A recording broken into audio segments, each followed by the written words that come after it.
We're at Amy's house right now in Virginia Beach. We're dropping Philip off for 8 weeks. He's going to be doing an 8-week internship at Cantina Laredo. So if anybody wants to stop by and see how he's doing, he'll probably be behind the scenes, so he's not like part of the wait staff, so you probably wouldn't see him. But so while we're here, I'm reading Caps for Sale. And this copy of Caps for Sale Amy bought for Dominic in 1998.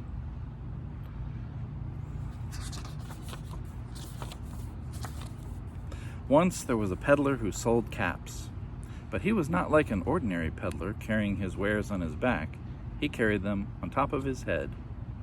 First, he had on his checked cap, then a bunch of gray caps, then a bunch of brown caps, then a bunch of blue caps, and on the very top, a bunch of red caps.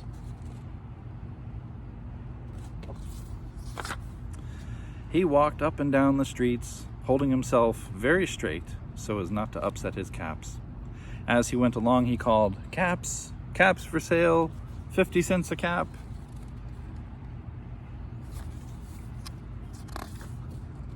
One morning, he couldn't sell any caps.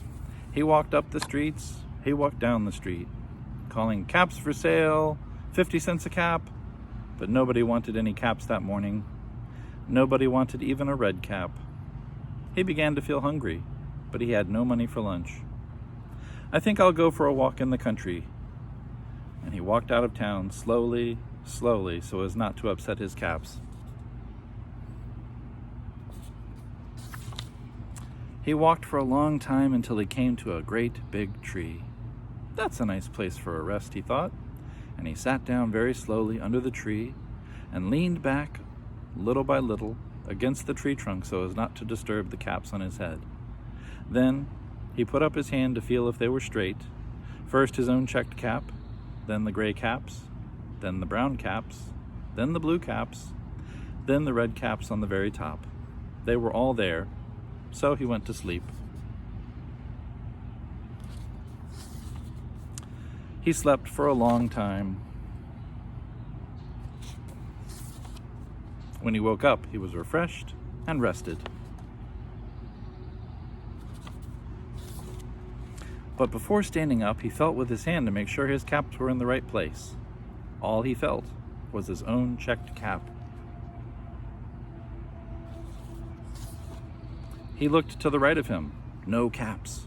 He looked to the left of him, no caps. He looked in back of him, no caps. He looked behind the tree, no caps.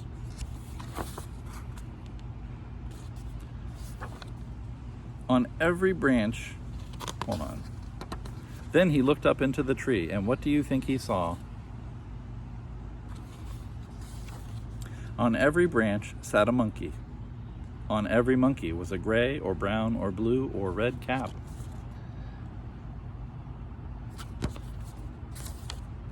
The peddler looked at the monkeys. The monkeys looked at the peddler. He didn't know what to do. Finally, he spoke to them.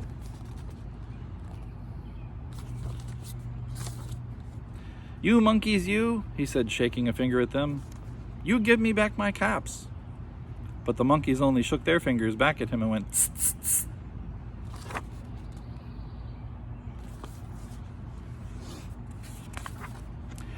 This made the peddler angry, so he shook both hands at them and said, "You monkeys, you give me back my caps."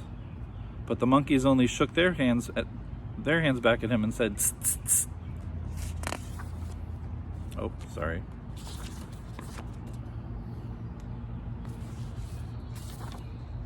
Now he felt quite angry. He stamped his foot and he said, "You monkeys, you better give me back my caps." But the monkeys only stamped their feet back at him and said, "Tss, tss, tss."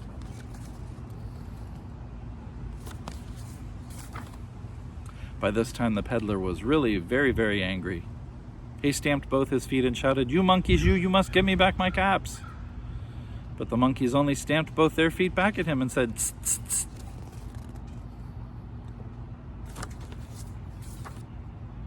At last, he became so angry that he pulled off his own cap and he threw it on the ground and he began to walk away.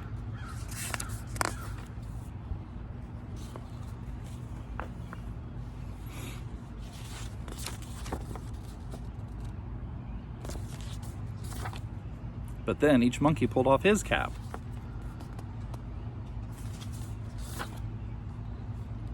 All the gray caps, all the brown caps, all the blue caps, and the red caps came flying down out of the tree.